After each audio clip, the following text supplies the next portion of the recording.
అందరికీ అందుబాటు బడ్జెట్లో premium plots vision infra developers. వివరాలకు కాల్ చేయండి.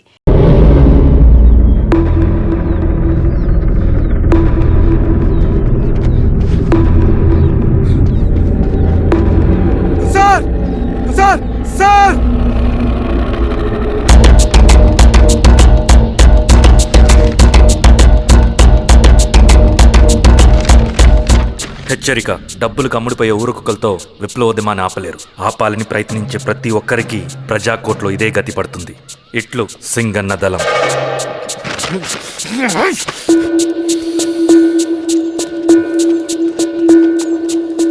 అయ్యా, మీకోసం చెన్నారెడ్డి గారు శేషారెడ్డి గారు వచ్చారండి.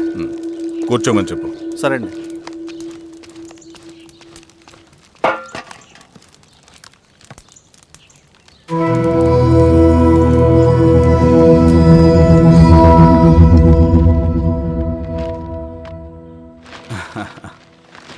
కూర్చోండి బాబాయ్. ఏంటి బాబాయ్ పొద్దు పొద్దున ఎలా వచ్చారు? అదే ఈశ్వర, రైతు కూలీల విషయం. అవును బాబాయ్, ఈ విషయం పెద్దది కాకుండానే ఇక్కడే తుంచేయాలి. ఊళ్ళో అందరి సమస్య అదే ఈశ్వర. వాళ్ళు సరిగ్గా సమయం చూసి కూలీ రేట్లు పెంచమంటున్నారు. ఒక 5-10 అయితే మనకు పెద్దగా బాధ ఉండేది కాదు. ఏకంగా 50 రూపాయలు పెంచమంటున్నారు. ఇక మనకు మిగిలేదేంటన్నా?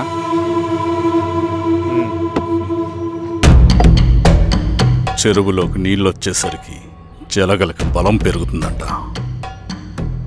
ఆ అన్నల అండ చూసుకుని కూలీ నా కొడుకులు రెచ్చిపోతున్నారు. అలా కొనసాగడానికి వీల్లేదు. ఓ గంటకి మీరందరూ పోలీస్ స్టేషన్కి రండి. అక్కడ మాట్లాడి ఏం చెయ్యాలో ఒక నిర్ణయానికి వద్దాం. అలాగే పద.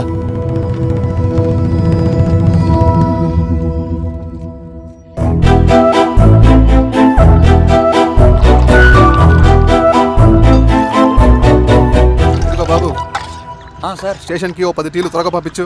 Okay sir. Okay sir.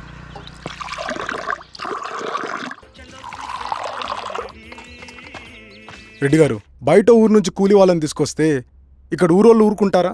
గొడవలకు వస్తారండి. నాకు లా అండ్ ఆర్డర్ ఇష్యూ అవుతుంది. వాళ్ళు గొడవకు దిగితే మేమన్నా వాచమలమా? ఏం చేయాలో మాకు తెలుసు. చుండూరు, కారంచెడు, పదిరికుప్పం, నీరుకొండల్లో ఏం జరిగిందో ఈ ఊర్లో కూడా అదే జరుగుతుంది. మీరు ఇలా ఆవేశపడితే ఎలా రెడ్డి గారు? మీరైనా చెప్పండి ఈశ్వర్ రెడ్డి గారు. ఏం చెప్పమంటావు గిరిధర్? వాళ్ళు ప్రతి సంవత్సరం ఇలా పెంచుకుంటూ పోతూ ఉన్నారు. ఈ సంవత్సరం 50, వచ్చే సంవత్సరం ఎంతని, ఎవరికని వాళ్ళు అడిగిందంతా ఇచ్చుకుంటూ పోతూ ఉండాలా మేము? వచ్చే సంవత్సరం పెంచర్లేండి సార్. సరే, అలాగని వాళ్ళని రాసిమ్మని చెప్పండి, అప్పుడు చూద్దాం. వీరస్వామి, ఆ నరసింహులు గారిని పిలువు. సార్, నరసింహ గారు సార్ పిలుస్తున్నారు. నమస్తే సార్. నమస్తే, కూర్చోండి. Sir tea. నమస్కారం. నమస్తే సార్. టీ అందరికీ చూడండి నరసింహులు గారు, మీరు అడిగింది ఇవ్వటానికి వాళ్ళు సిద్ధంగా ఉన్నారు. కానీ వచ్చే సంవత్సరం మీరు కూలీల రేటు పెంచబోమని హామీ ఇవ్వాలి. వచ్చే సంవత్సరం మిగిలిన వస్తువుల ధరలు పెరగవని మీరు హామీ ఇవ్వండి, అలాగే మేము ఇస్తాం. మేము అడిగింది మీ చేతిలో ఉంది, మీరు అడిగింది మాత్రం మా చేతిలో లేదు. వాళ్ళ చేతిలో ఉంది సార్, అంతా అన్నల చేతిలో ఉంది. సార్, వాళ్ళెవరో మాకు తెలియదు. మేమెవరి చేతుల్లో కీలువమనం కాదు. ఇది మా రైతు కూలీలందరం కలిసి సమిష్టిగా తీసుకున్న నిర్ణయం. చిన్న చిన్న అవసరాలకు అప్పులు తీసుకున్న పాపానికి మా భూముల్ని బలవంతంగా గుంజుకుని మా పొలాల్లో మమ్మల్నే కూలీలుగా మార్చారు వీళ్ళు. భూమి మాది, పని చేసేది మేము, పండించేది కూడా మేమే. అవన్నీ మీ పార్టీ మీటింగ్ లో చెప్పుకోండి, వింటారు. కూలీ డబ్బులు ఎవరి దయాధర్మం కాదు, మీకు తోచినంత ఇవ్వడానికి అది మా హక్కు. మేము అడిగింది న్యాయబద్ధంగా ఇవ్వకపోతే మీ పొలాల్లో ఒక గింజ కూడా రాలదు. పండిన పంటనంతా కాకులకి గద్దలకి వేసుకోవాల్సి వస్తుంది. ఇక దీని మీద చర్చ అనవసరం. వస్తాం. నరసింహులు గారు కొంచెం ఆగండి సార్. మీరైనా కొంచెం చెప్పండి సార్.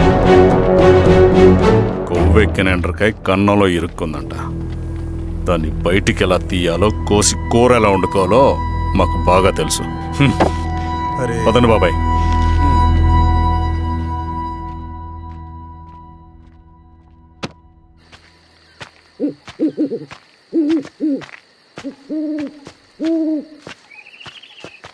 లాల్ సలాం కామ్రేడ్. లాల్ సలాం. ఇంత పొద్దున లేచారంటన్నా? విప్లవకారుల జీవితాలు ఇంతే కదా రవి. 15 ఏళ్ళుగా ఇదే జీవితమే కదా బతుకుతున్నాను. ఎటువైపు నుంచి ఎవడొచ్చి అటాక్ చేస్తాడో తెలీదు. పరిగెడుతూనే ఉండాలి. ఈ అడవిలో కడుపు నిండా తిండి, కంటి నిండా నిద్ర కూడా ఉండదు. ఒక్కొక్కసారి తాగడానికి చుక్క నీరు కూడా దొరకదు. 2 పుస్తకాలు, ఒక కిట్ బ్యాగ్, అందులో 2 జతలు, ఒకటి ఒంటి మీద, ఇంకోటి దండం మీద. ఇవే మనకున్న ఆస్తి. ఒక్కొక్కసారి ఇవి కూడా ఉండవు. బార్డర్లో సైనికుడు లాంటి వాడే, అడవిలో విప్లవకారుడు కూడా. ఇదంతా జనం కోసం, వాళ్ళ బతుకుల్లో వెలుగు కోసం. సరే, ఏం సమాచారం? కూలీ రేట్లు పెంచే విషయంలో భూస్వాములు చాలా పట్టుదలగా ఉన్నారన్న. కానీ మన నరసింహ నన్ను ఒప్పుకోలేదు. మీటింగ్ అయ్యాక వెళ్తూ కోపంగా ఏదో మాట్లాడారన్న. నాకెందుకు అనుమానంగా ఉంది. కీడు తలపడితే ఎక్కువ నష్టం వాళ్ళకే రవి. కానీ మధ్యలో రైతు కూలీల పరిస్థితి ఏమైపోతుందని ఆందోళనగా ఉందన్న. చదరంగంలో నిలబడ్డాక చావుకి వెరవకూడదు రవి. ఇన్నాళ్ళు వాళ్ళు ఇచ్చిన పావలాకి 10 పైసలకి కూలి చేశారు. వాళ్ళ జీవితాలు బాగుపడాలంటే మనమెత్తిన పిడికిని దించకూడదు. సరే అన్న. స్వామి, ఎలా ఉన్నారు ఊళ్ళో అందరూ? అందరూ బాగున్నారమ్మా. కోతలు కొయ్యలేదేంటి? ఊళ్ళో కూలి రేట్ల కోసం గొడవ నడుస్తూనే ఉందమ్మా. అడిగినంత ఇవ్వాల్సిందేనని కూలీలు, నచ్చినంత ఇస్తామని రైతులు. ఎవరు రేటు తేగట్లేదమ్మా. ఈ ఇష్యూలో అన్నలు ఇన్వాల్వ్ అయ్యారా? వాళ్ళు వెనక లేకుంటే ఈ కూలి చేసుకునే వాళ్ళకి ఎక్కడి నుంచి వచ్చినాయి అమ్మా ఎన్ని గుండ్లు? ఇచ్చింది పుచ్చుకుంటమే తప్ప ఏనాడన్నా ఇంత కావాలని అడిగారు వీళ్ళు. పోనీలే, ఇన్నాళ్ళకైనా వాళ్ళకేం కావాలో నోరు తెరిచి అడగగలుగుతున్నారు. సంతోషమేగా. తీసుకుని మీదటైనా జాగ్రత్తగా ఉంటుంది.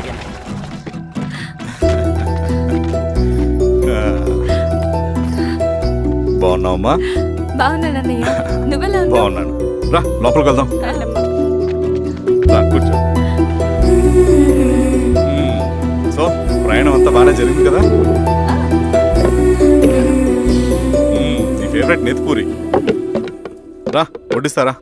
ప్లేట్ తిప్పు. నాకొద్దన్నయ్య, నాకు మంచి కాఫీ తాగాలని ఉంది. అమ్మో, నీకు నచ్చినట్టు కాఫీ చేయాలంటే ఆ దేవుడి దిగి రావాలి తల్లి. ఏంటో అన్నయ్య, మంచి కాఫీ తాగకపోతే ఇక ఆ రోజంతా అదోలా ఉంటుంది నాకు. రేయ్ సామి, అయ్యా అర్థమైంది. శిరీష్ అమ్మకి మంచి కాఫీ కావాలి, అంతేగా. నేను వెళ్ళి పట్టుకొచ్చేస్తా. ఎక్కడికి స్వామి? మన ఊళ్ళో మెగాస్టార్ హోటల్ ఉందమ్మా, అందులో కాఫీ చాలా బాగుంటుంది. నేను వెళ్ళి పట్టుకొచ్చేస్తా. స్వామి, అమ్మా కాఫీ అంటే అక్కడికి వెళ్ళి వేడి వేడిగా తాగాలి. నేను వస్తాను పద. అవునమ్మా, అక్కడ నేను కూడా తాగాను, చాలా బాగుంటుంది. వెళ్ళు. థ్యాంక్ యూ అన్నయ్య. ఆడుతూ పాడుతూ పని చేస్తాం.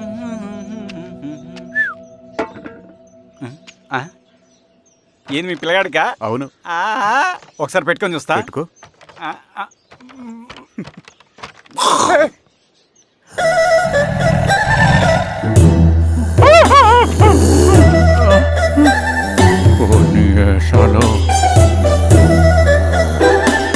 ఇన్ని బట్టలు ఉంటే చూడండి, బట్టలు లేకుండా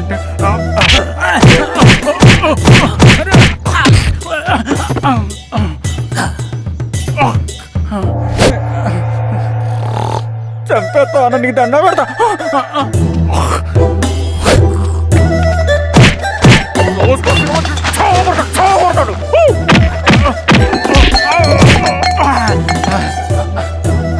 నేనన్నా బొట్టుని ఏందన్నా నన్ను చంపుతాయంది.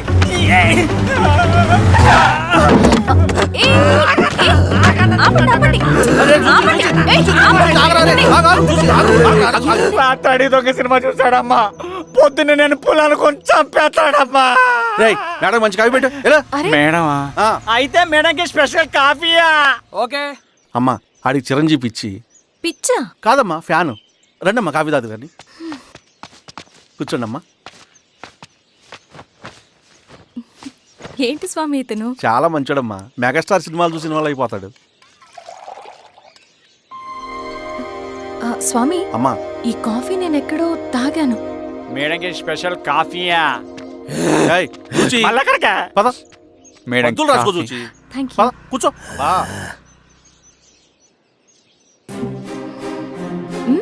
కాఫీ బాగుంది. ఎవరు చేశారు? మా రవణ పెట్టాడమ్మా. రవి? ఎవరు రమ్మను? రవణ మేడం పిలుస్తున్నారు.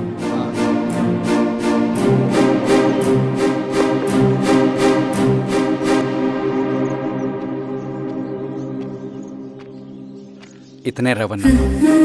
శిరీష, మీరా? రవి, నువ్వేంటి ఇక్కడ? కాఫీ బాగుందా? చాలా. అది కాదు రవి, నువ్వు ఇక్కడ ఈ హోటల్ మనోల్దే. మన ఫ్రెండ్స్ అందరు బాగున్నారా?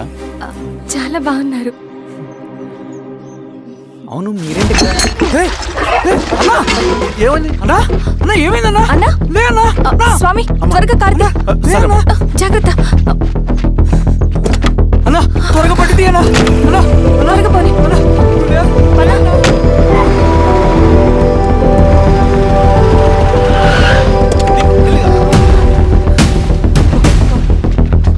డాక్టర్ డాక్టర్ డాక్టర్ డాక్టర్ ఏమైంది? డాక్టర్ త్వరగా చూడండి డాక్టర్. లోపలికి తీసుకురండి.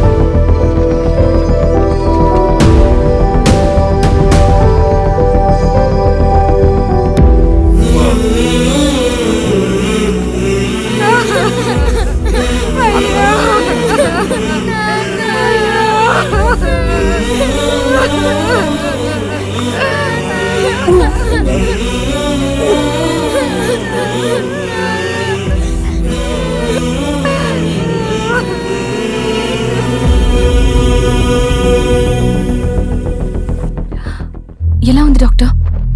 డాక్టర్ చనిపోయాడమ్మా.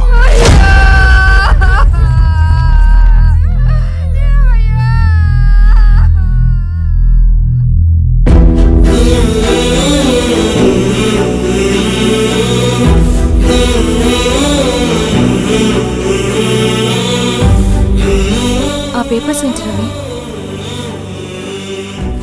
అతని భూమికి సంబంధించిన పేపర్స్.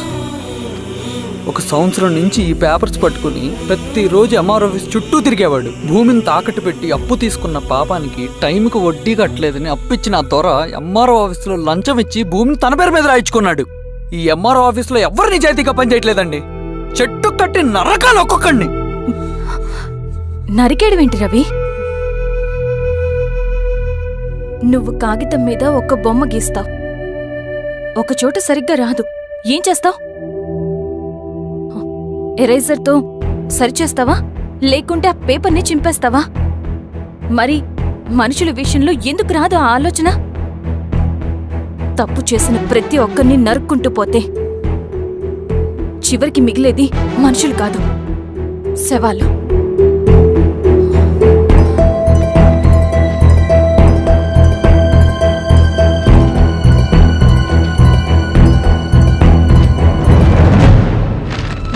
పదరవి రా.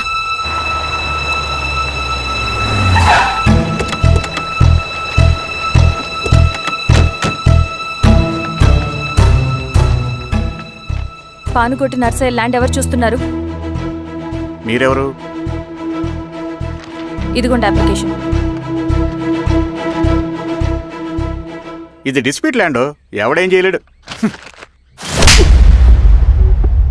నీ నిర్లక్ష్యం, నీ లెక్కలేనితనం వల్ల ఒక నిండు ప్రాణం పోయింది. ఒక కుటుంబమే రోడ్డు మీద పడింది తెలుసా? ఏంటో మా గొడవ?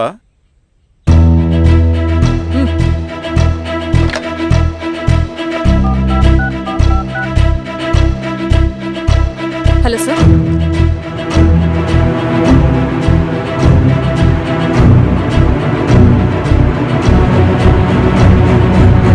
Okay sir. You are dismissed. Peon, నేను ఒక పేపర్ ఇస్తాను, అది కలెక్టర్ గారికి ఫ్యాక్స్ చేయి. అలాగే మేడం. ఎవరమ్మా మీరు?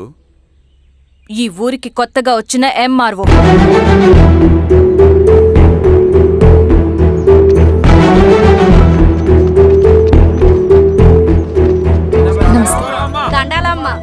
మీ పరిస్థితులు నాకు తెలుసు. పని చేస్తేనే మీకు పూట గడుస్తుంది. పనులు మానుకుని మీరు ఈ ఆఫీస్ చుట్టూ తిరగాల్సిన అవసరం లేదు. మరి ఎట్టాగమ్మా? నేనే మీ ఊరొస్తాను. ఆ రోజు అరగంట వీలు చూసుకుంటే చాలు, మీ పని పూర్తయిపోతుంది. దండాలమ్మా.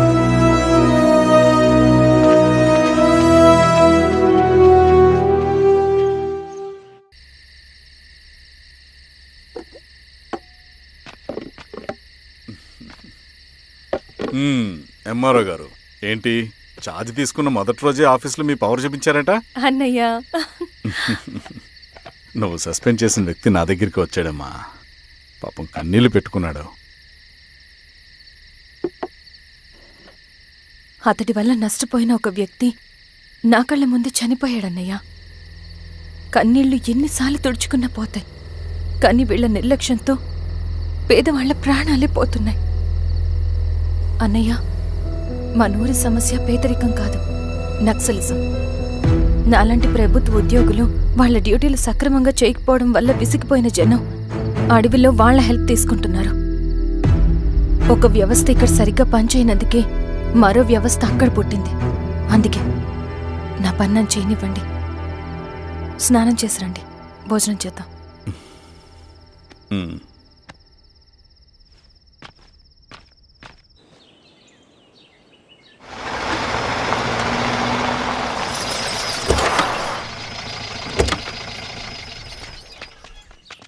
నమస్కారం అమ్మా. నమస్తే. ఇలా రండి. మీ ఊరు నుంచి కొందరు ఎంఆర్ఓ ఆఫీస్లో అప్లికేషన్స్ ఇచ్చారు. తను వాళ్ళ పేర్లు చెప్తారు, వాళ్ళని పిలవండి. అలాగే మేడం. వెళ్ళండి. Madam, coffee. నువ్వెప్పుడు వచ్చావు రవి? మీరు గంటకోసారి కాఫీ కావాలంటారు కదా, మాటి మాటికి వెళ్ళి రావడం ఎందుకని వచ్చేసా.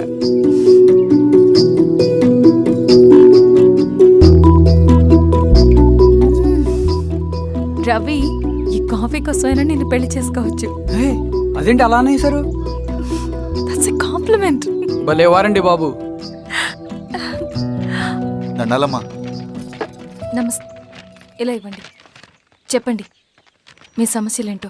పేరు తలుపుల వీరాంజనేయులు, ఉన్నది 3 ఎకరాల పొలం.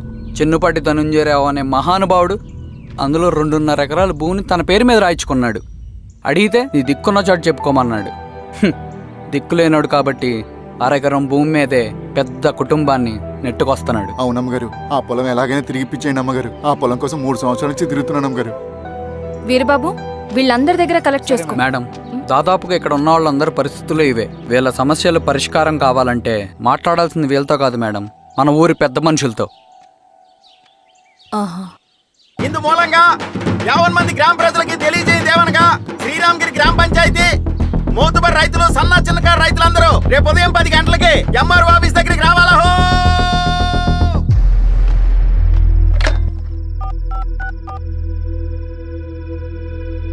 హలో, ఎవరు? నమస్తే బాబాయ్, నేను ఈశ్వర్ రెడ్డి. ఎలా ఉన్నావు? బాగున్నా. చెప్పు. బాబాయ్, శిరీష్ ఎంఆర్ ఆఫీస్లో భూ సమస్యల గురించి రేపు మీటింగ్ ఏర్పాటు చేసింది. ఈ విషయం మన వాళ్ళంతా ఎలా తీసుకుంటారో అర్థం కావట్లేదు. అందుకనే మీకు ఫోన్ చేశాను. శిరీష్ చెప్పింది చేయండి, అదే మనకు కలిసి వస్తుంది. సరే బాబాయ్, ఉంటాను.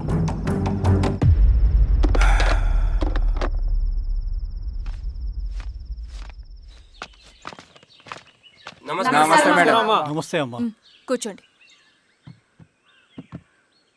పొలాల్లో పండిన పంట కోతకొచ్చినా ఈ రోజుకి ఒక్క గింజ కూడా తెగకుండా పక్షులకు, పందికొక్కలకు ఆహారంగా పోతుందంటే దానికి కారణం ఇది. ఈ ఊరికి పట్టిన దౌర్భాగ్యం మీరు చేసిన అక్రమాల చిట్టా. కడుపు మంటతో ఉన్నవాళ్లు మీరు చెప్పిన కూలీకొచ్చి ఎందుకు పనిచేస్తారు? దౌర్జన్యాలు చేసి దిక్కున్న చోట చెప్పుకోమన్నారు. ఇప్పుడు అడవే వాళ్ళకి దిక్కైంది. అది ఎవరి తప్పు? మొత్తం 100 ఎకరాల పైచిలుకు భూమి వాళ్ల దగ్గర దౌర్జన్యంగా లాక్కుని ఇన్ని సంవత్సరాలుగా మీరు అనుభవిస్తూ ఉన్నది. మీ అంతట మీరుగా తిరిగిచ్చేస్తారా, లేదా చట్టం ఎలా పనిచేస్తుందో మీకు చేసి చూపించమంటారా? అలా చేయండి మేడం. నువ్వు ఆగవయ్య నరసింహులు. ఏం చేయాలో మా ఎంఆర్ఓ గారికి బాగా తెలుసు. అట్టా కానివ్వండమ్మా. ఇస్తే మీ పొలాలు ఇవ్వండి, మా వివం. మీ పేరేంటి? సామిరెడ్డి. రూల్స్ ప్రకారం వెళ్తే మీ మొత్తం పొలం పోతుంది. కూర్చోండి. సామిరెడ్డి కూర్చో.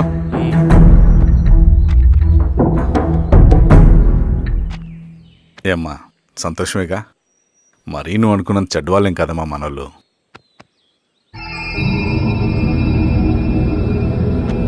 పదనాన్న. నమస్తే. And for more videos, Please subscribe to iDream. Please subscribe to iDream. Please subscribe iDream. And please subscribe to iDream. For more videos, subscribe to iDream. please like, share and subscribe to the channel. Congratulations, iDream. Subscribe to iDream. Subscribe to iDream. So subscribe to iDream Media. iDream ki iDream team andarki huge congratulations. Please subscribe iDream Media. Please subscribe to iDream. Subscribe iDream. Please subscribe to iDream. iDream అంటే నా కళల channel subscribe చేసుకున్న నోరు తిరుగుతలేదు. మీరైతే గంట గుర్తు కొట్టండి. For more such videos, please subscribe to iDream. Subscribe to iDream. Please subscribe to iDream. Please subscribe iDream Media. Please do subscribe to iDream. Please subscribe to iDream Media. For best entertainment and information, please subscribe iDream. And don't forget to subscribe to iDream.